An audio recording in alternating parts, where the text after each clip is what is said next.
Bonjour, j'ai le grand plaisir de recevoir aujourd'hui mon confrère et néanmoins ami François Declosez pour son dernier livre, je dis dernier parce qu'il y en a une vingtaine déjà au moins, la parenthèse boomer. Voilà. Je vous dis tout de suite, cher François, que lorsque j'ai lu le titre, j'étais un peu perplexe parce que la parenthèse boomers, peut-être que ça ne dit pas grand-chose à beaucoup de monde. Qu'est-ce que c'est une parenthèse? Voilà. Une parenthèse a cette curieuse propriété de n'exister que lorsqu'elle se ferme. C'est-à-dire, vous faites des choses, bon, ça vous paraît tout à fait normal, tout à coup, hop, ça s'arrête et tout devient différent. Et vous réalisez, ah ben tiens, on était dans une parenthèse. Et ce mot s'est imposé à moi en 2020 avec la pandémie, et puis en 2022 avec la guerre d'Ukraine. Pourquoi? Parce que tout d'un coup, nous pouvions réaliser que depuis 50 ans, nous vivions dans un monde où il n'y avait pas de guerre, pas de famine, pas d'épidémie, pas de crise majeure. En 2000 ans d'histoire, ça n'est jamais arrivé. Et c'est parce que l'histoire revenait avec l'épidémie, et puis après avec la guerre, que l'on voyait que, eh ben tiens, on a été dans une parenthèse pendant 50 ans. La France n'a jamais connu cette situation. Je dirais que l'histoire tragique, était en hibernation. Nous étions très bien, et nous en avons profité pour ruiner le pays. Et pourquoi boomers alors ? Eh bien, parce que ça correspond au moment où arrivent, dans les années 70, les générations pleines, comme on dit, 800 000 naissances, de l'après-guerre. Hein. C'est ce qu'on appelait le baby boom. Le baby boom, donc ceux qui étaient du baby boom, on les a appelés les boomers, avec la réflexion « ok, boomer ». Et donc, c'est cette génération qui peut dominer la France, c'était son tour, c'est normal, hein, entre les années 70 et les années 2010, quoi, à peu près. Ces années bénies, pendant lesquelles on en a profité pour ficher en l'air le pays. Et fiche en l'air, ça veut dire quoi exactement? C'est-à-dire que maintenant, nous sommes à la fin de cette parenthèse, devant un précipice, une catastrophe? Il faut voir ce qu'était la France au début, ce qu'est la France à la fin. La France en 1970, c'était un pays extraordinaire, et c'est pas une opinion chauvine, pas du tout. Les Américains avaient fait une étude sur l'avenir des différentes nations. Ils étaient revenus en disant, il y a un dragon en Europe qui va tout défoncer, c'est la France. C'est le pays qui a les finances les plus solides, l'industrie la plus dynamique, qui a le plus de prestige, qui a le système politique le plus efficace. Et pour les Américains, il ne faisait aucun doute, ils le disaient, que la France serait le premier pays du monde sur le plan de la richesse. Et puis aujourd'hui, la France, c'est un pays qui a 100 milliards de déficit extérieur commercial, c'est-à-dire qui ne sait plus vendre, qui ne sait plus produire, qui ne sait plus travailler. Un pays qui laisse à ses enfants une dette de confort, une dette sans investissement qui atteint maintenant 3 000 milliards. Mais où va-t-on? Et c'est surtout un pays inguérissable. Il était inguérissable avant la séquence électorale. Alors après la séquence électorale, nous savons déjà une chose. C'est que nous allons amuser la galerie avec des semblants d'accords, une concurrence démagogique pendant quelques mois, et que nous buterons sur le mur de l'Europe, des marchés financiers, comme en son temps la Grèce. Et ce ne seront plus les Français qui décideront. C'est l'étranger qui décidera pour eux. Voilà, donc quand vous partez de la France de 1970 et vous voyez la France de 2020, si vous pouvez ne pas appeler ça du déclin, il fallait vraiment avoir du culot pour, quand on disait ça, se faire appeler « Ah, vous êtes les déclinistes ». C'est-à-dire, c'est vous qui faites le déclin. Ça s'est terminé en apothéose, si j'ose dire, avec le « quoi qu'il en coûte ». Oui, le « quoi qu'il en coûte » qui était justifié dans l'immédiat. Attention, hein, ça c'est vrai que c'était une circonstance tout à fait exceptionnelle. Simplement, on ne devait puiser dans l'argent public que pour compenser les effets de l'épidémie, de la mise à l'arrêt de l'économie, etc. Or, on a dépensé 2 fois plus que ce qui eût été nécessaire pour compenser les effets de l'épidémie. Alors vous voulez dire qu'entre 70 et maintenant, les gens ont fait n'importe quoi sans penser à l'avenir? Ou est-ce que c'était une sorte de conjuration de médiocrité? C'est un phénomène générationnel. Ce livre est un livre d'analyse de l'évolution de la vie française à partir des générations. C'est une génération qui arrive au pouvoir dans les années 70-80, et cette génération, elle voit la société de consommation, et d'ailleurs les jeunes en 1980, quel est leur drame? Leur drame épouvantable, c'est qu'on veut les faire consommer, vous voyez, et donc cette génération. Et c'est un esprit de génération, version droite, version gauche, Mitterrand, Chirac, c'est la France Mitrac, c'est pareil. C'est une génération. Et une génération qui s'installe là-dedans, qui estime il n'y a plus de guerre, oui, on a un droit acquis pour la paix, il y a la croissance, on a un droit acquis à la croissance, on a un droit acquis à tout. Et comme ça ne suffit pas, eh bien, on va puiser dans le crédit, parce que la France gaulliste n'avait pas de dette. Qu'est-ce que ça veut dire? Ça veut dire que pour le système bancaire, on était prêt à lui ouvrir une ligne de crédit comme les autoroutes de l'Arizona. Les banquiers disaient aux Français, vous ne voudriez pas prendre un peu d'argent d'emprunt? Et tout naturellement, cette génération va céder à cette facilité. C'est-à-dire qu'au départ, on dit, mais comment ont-ils pu être si mauvais alors que la période était tellement favorable? Non, la question est mal posée. Ils ont été si mauvais parce que la période était très favorable, sont des enfants gâtés de l'histoire, eh bien, qui se sont laissés aller et qui, effectivement, ont tout repoussé sur leurs enfants. Alors, attention, je ne vais pas reprocher à une génération de ne pas avoir eu la peste. Il y a des générations qui arrivent au mauvais moment et d'autres au meilleur. Mais là, toute génération a, comme tout un chacun, on a le devoir de préparer la suite, d'aider ses enfants à aborder la vie dans les meilleures conditions. Et une génération doit préparer la suivante. Nous, on l'a accablé de dettes et on lui a cassé son avenir. Mais est-ce que c'est par idéologie? Pas du tout, je simplement crois pas du tout. C'est tout simplement un changement. Alors, que c'est de l'idéologie ou pas? À la base de tout, il y a un changement dans la liberté. Nous sommes des démocraties, des pays d'hommes libres. Qu'est-ce que ça veut dire, la liberté? Quand ça a été inventé à Athènes, regardez les textes de Périclès, c'est très clair, le citoyen athénien n'est libre qu'au service de la cité. Attention, il n'est pas libre de faire n'importe quoi. Il doit faire ce qui est bon pour la cité. Et c'était un peu la liberté du temps de De Gaulle. Au fond, pour De Gaulle, les Français étaient au service de la France. Et après De Gaulle, eh bien, les Français en avaient marre. Il y a eu mai 68 et tout bascule, on sait quand, exactement. Ah oui? En 1974, après le premier choc pétrolier. Qu'est-ce que ça veut dire, le premier choc pétrolier? Ça veut dire que la France a payé son pétrole beaucoup plus cher, c'est désagréable. Et il y a Pompidou, et Pompidou, c'est Mesmer qui le raconte, est obsédé par mai 68. Attention, les Français sont explosifs, surtout pas les emmerder, surtout pas les emmerder. Alors qu'est-ce qu'on fait avec la facture pétrolière? Ah non, non, faut pas la faire payer aux Français. Donc il dit, on va la faire payer aux entreprises. Tiens donc, seulement au bout de quelques années, ça suffit pas. Et Giscard et Chirac vont commencer à la faire payer par le déficit, c'est-à-dire à le faire payer aux enfants. Et on va s'installer pour 50 ans dans le déficit, sans gêne.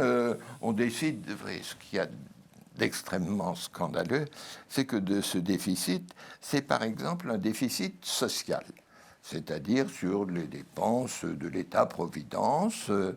On met ça à la charge de nos enfants.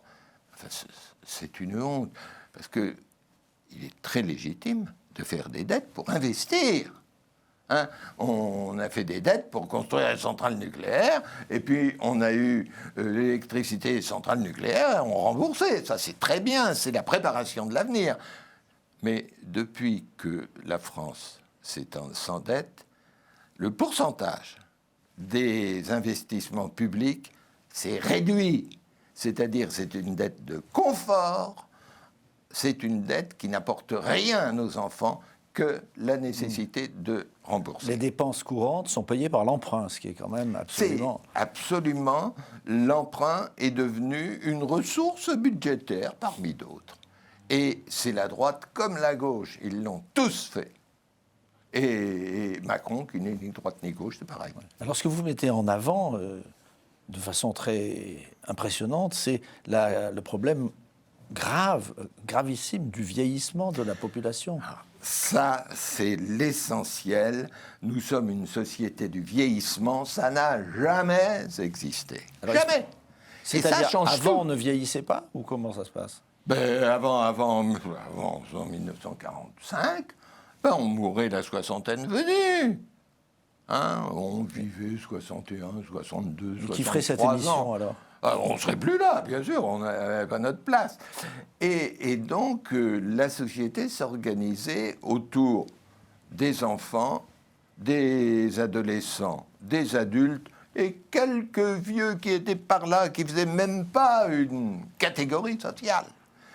Et puis, on est passé d'une disparition à 60 ans à une disparition à 80. On a augmenté notre vie de 20, 25 ans. Et ça change tout. Et quand je vous disais qu'on laisse à nos enfants une nature dans un état épouvantable, le réchauffement, mais là, ce n'est pas spécifiquement les boomers français, c'est le monde entier. Deuxièmement, on leur laisse des montagnes de dettes. Et ça, c'est bien la responsabilité des boomers français. Mais on laisse autre chose. Un cadeau, nous. Mais nous, à 95 ans, 98 ans, quand on sera complètement impotent, quand on sera complètement Alzheimer, seul, et on dit, c'est aux jeunes de s'occuper de nous, de notre dépendance. Il va falloir payer pour ça. Vous savez, ça fait 2 quinquennats qu'on dit, oui, il faut s'occuper de la dépendance. Il faut s'occuper. Personne n'ose le dire. Parce que pour que les très vieux, je parle parce que ce n'est pas les seniors, vous comprenez, les seniors de 60 à 75, 80 ans, on leur donne leur pension, puis hop, ils vivent avec. Mais quand vous avez 95 ans, c'est très différent. Vous avez besoin d'être soutenu, d'être aidé, d'être assisté. Et nous voyons arriver seulement les boomers de 95 ans. C'est maintenant qu'ils arrivent. Et nous allons nous retrouver dans cette société de vieillissement face à des millions d'individus qui sont en état de dépendance plus ou moins accentuée. En termes de dépenses de l'État, ça représente combien? C'est colossal. Si on veut que ces personnes très âgées soient dans des conditions acceptables, ce qu'il faut, c'est d'abord lutter contre la solitude. Notre façon de vivre fait que, normalement, à mesure que vous prenez de l'âge, la famille se disperse, vous restez seul avec votre conjoint, et puis définitivement seul. Et la solitude, c'est ce qu'il y a de pire pour les personnes âgées. C'est à ce moment-là qu'on ne voit pas arriver les maladies, que l'on tombe, que l'on devient sénile sur le plan intellectuel. C'est ce qu'il y a de pire. Donc, il faudrait... Et en plus, ces personnes âgées, très âgées en France, veulent pratiquement toutes rester chez elles, pas aller dans les EHPAD. Attention. Et si elles restent chez elles, à ce moment-là, il faut qu'il y ait des gens qui viennent régulièrement les entretenir sur le plan humain, entretenir ces relations. Autrement, non seulement ces vieux vont être malheureux, mais ils vont se porter très mal et ils vont nous coûter très cher. Et quand on dit très cher, quels sont les ordres de grandeur? Écoutez, on parle de 20-30 milliards, c'est affolant. Et en plus, si même on voulait payer tout ça, mais on ne trouverait pas 1 million de personnes pour aller s'occuper des personnes très âgées. Vous savez ce qu'est le refus du travail aujourd'hui. C'est pas tellement un métier qui attire. Et face à cette situation, donc vous voyez, on aurait nature dévastée, des dettes monstrueuses à rembourser, et puis vous s'occuper de nous. Je dis non, là vous allez un peu trop fort. Notre génération, bon, je mets dans le coup, là, dépasse les bornes. C'est pas les actifs, c'est pas les plus jeunes qui doivent prendre en charge la dépendance, pas du tout. Et je dirais même... Mais là, il faudrait une révolution pour arranger tout ça. Pas du tout.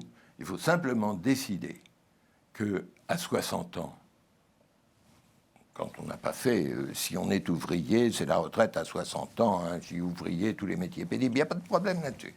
Mais si on a fait un métier, qu'on est en bonne santé, qu'on a fait un métier ordinaire, mais on se fout du monde de dire à 60 ans, j'en peux plus. Vous voyez, c'est Mélenchon qui vient, oh, on n'en peut plus, quand à 60 ans on ne peut plus travailler. Ah oui, vous avez quel âge, monsieur Mélenchon? 70. Et qu'est-ce que vous voulez? Travailler à diriger la France pendant 5 ans. Très bien. L'épreuve est faite à 60 ans. Normalement, on ne doit pas se mettre à la charge de ses enfants, c'est-à-dire de la société. Et dire qu'on donne des années de retraite en plus, mais c'est se foutre du monde. On impose des années de cotisation en plus aux jeunes générations. C'est ça qu'il faudrait dire si on était honnête. Au lieu de dire on donne des... Ah oui, c'est pas le problème, c'est pas le fait que les gens ne travaillent plus, c'est le fait qu'ils touchent de l'argent pour vivre. Et cet argent, il est pris aux plus jeunes qui, en France, ont un niveau de vie inférieur à ceux des retraités. Donc, on prend aux moins riches pour donner aux plus riches, aux plus aisés. Et on appelle ça du progrès social. On se fout du monde. Et alors vous citez un pays, le Danemark, dans votre ouvrage, où les choses se passent, j'allais dire, normalement. Voilà, et c'est un exemple très heureux. Pourquoi? Alors développez la Parce question qu'au Danemark, ils ont pris en bras-le-corps le problème du vieillissement. Et quand on l'étudie comme ça, on s'aperçoit d'abord, si je fais la comparaison Danemark-France, qu'en France, nous vieillissons mal. Nous ne savons pas vieillir. Nous subissons le vieillissement. Nous subissons tous les avatars qui vont nous arriver. Nous ne savons pas les prévoir, les prévenir. Nous ne savons pas être des vieux en meilleure santé. Juste un détail. Dans les statistiques internationales, on a la longévité, mais on étudie aussi les années en bonne santé. La France a 10 ans d'années en bonne santé de moins que la Suède. Est-ce que c'est normal? Et pour quelle raison? Mais tout simplement parce qu'on ne fait pas de médecine préventive, parce qu'on se prépare à son âge adulte dans son enfance, mais on ne se prépare pas à sa vieillesse dans son âge adulte. Et on prend tout ça n'importe comment dans la figure et rien n'est organisé. Mais c'est quoi la préparation exactement? Il y a aujourd'hui toute une médecine qui sait reconnaître ce qu'ils appellent, c'est compliqué, l'état fragile, et même l'état très fragile. Attention, monsieur, comme vous êtes, vous risquez d'avoir ceci, vous allez avoir cela. Donc il faut prévenir tout ça. Notre médecine est curative, elle n'est pas préventive. Et puis ça m'embête, le médecin, parce que la médecine préventive va me dire, ah, il ne faut pas faire ça. Et puis il faut que oh, vous m'embêtez. Quand je serai malade, vous me guérirez. C'est ça la médecine en France. Et arriver pour la vieillesse, c'est abominable. Parce que ça fait des vieux qui perdent leur capacité de plus en plus vite, qui sombrent dans la solitude, qui sont très malheureux et qui, dans ces conditions, vont nous coûter très cher. Attention, c'est ça la vérité. Des vieux très malheureux coûtent très cher. Et c'est ce que montre le Danemark. Au Danemark, ils ont tout organisé. D'abord une médecine préventive, une médecine qui suit chacun. Et puis au niveau des communes, ils organisent ça. Ils savent où sont les personnes âgées. Ils les encadrent, ils les suivent tous les jours. Elles voient des champs. Mais avec une bureaucratie alors importante. C'est pas une bureaucratie parce que c'est, je dirais, dans la mentalité, dans les mœurs, dans la façon sociale de vivre de ces pays sociodémocrates et qui ont une très forte sociabilité, alors que nous, on n'a que l'égoïsme, chacun pour soi. Oui, d'accord, chacun pour soi. Quand tu seras vraiment à 95 ans, tu verras ce que ça veut dire, le chacun pour soi. Mais dans ces pays, ils ne vivent pas sur le chacun pour soi.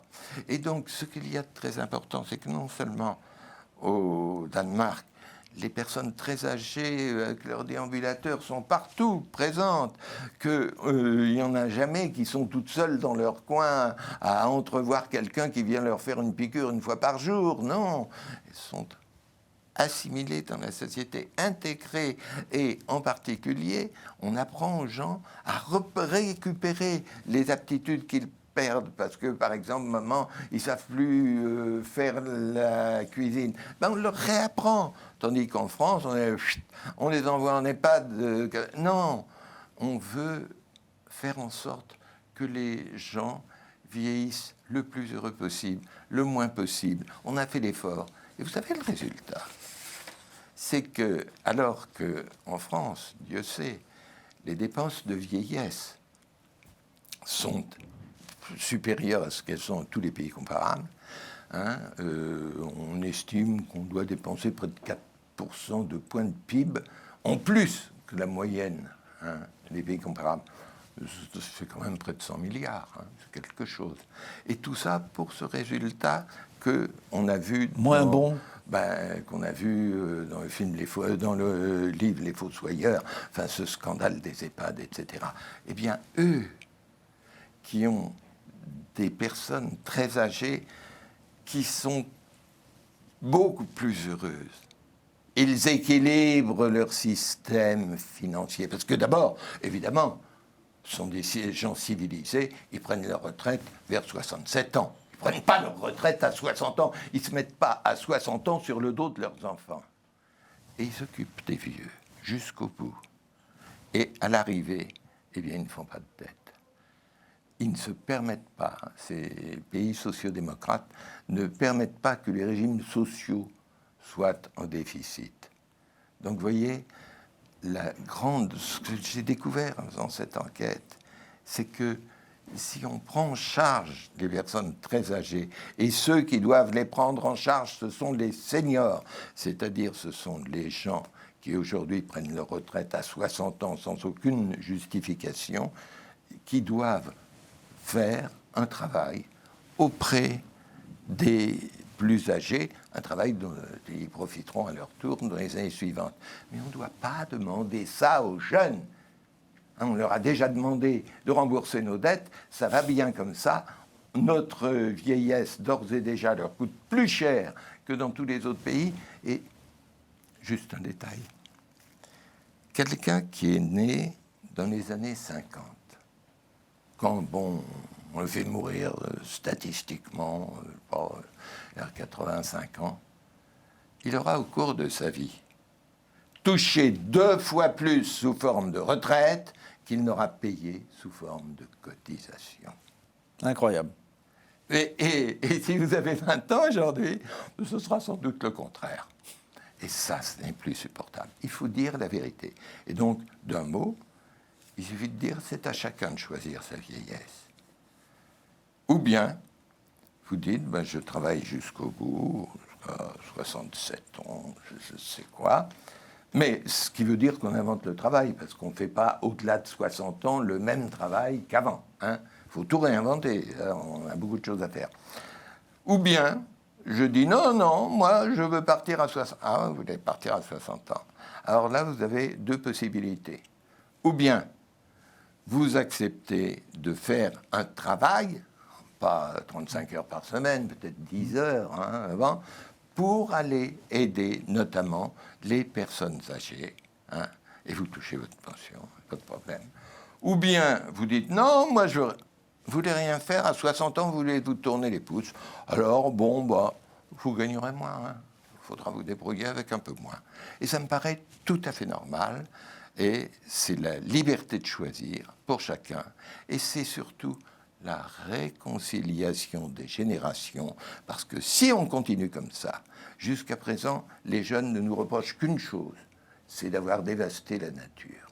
Pourquoi ? Parce qu'ils ne se rendent pas compte des dettes qu'on leur laisse, mais ils vont devoir les payer, et ils ne se rendent pas compte de tout ce qu'on va exiger d'eux pour assurer notre dépendance. Mais quand tout ça va apparaître, moi je crains qu'à ce moment-là, il y ait bel et bien une hostilité des générations. Et moi, je sais que l'on peut les réconcilier, à condition de ne plus se mentir. Merci beaucoup François de Closet. Je vous laisse votre conclusion et je vous remercie d'avoir suivi cette émission. À bientôt.